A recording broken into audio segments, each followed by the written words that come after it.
A little bit of jazz, a little bit of blues coming in at number. Let me bring it up for you real quick. Boy, we're talking a major Lost 45. I bet you haven't heard this one in years.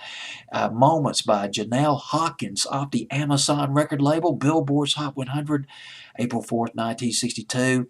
It's up to number 57, up from 66 the previous week. It debuted at number 85. It jumped 19 to 66 and up, up 9, I believe, to number 57.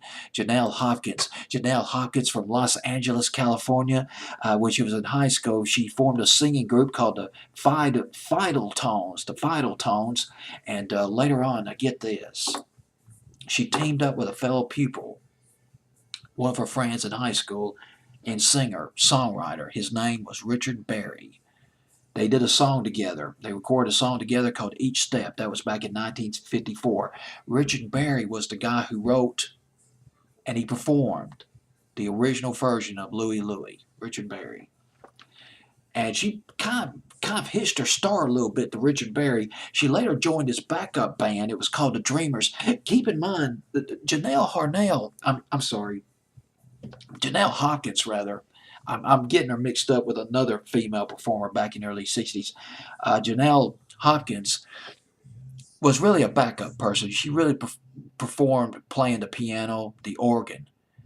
But Richard Berry kind of put her up front and center. She sang lead on the Dreamer song Since You've Been Gone. That was back in the late 50s.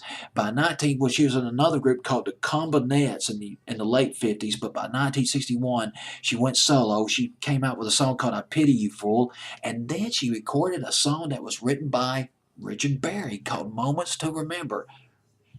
And this was back in 1962. The song was put out on a very tiny label. On a very tiny label. It's getting late. It's called the Titanic. Ironically, called the Titanic label. The song was a local success. And when it was successful locally, it was picked up by a larger record company. It was called the Amazon label. It was run by Deejay Rudy Harvey. And the song was successful off that label. Well, relatively speaking, it went to number 17 R&B, number 50 on the pop charts. That is it. And she put out a couple of albums with the Amazon record label. Jennell Hawkins at number 57. Billboard's Hot 100, April 4th, 1962. Moments to Remember, written by Richard Berry.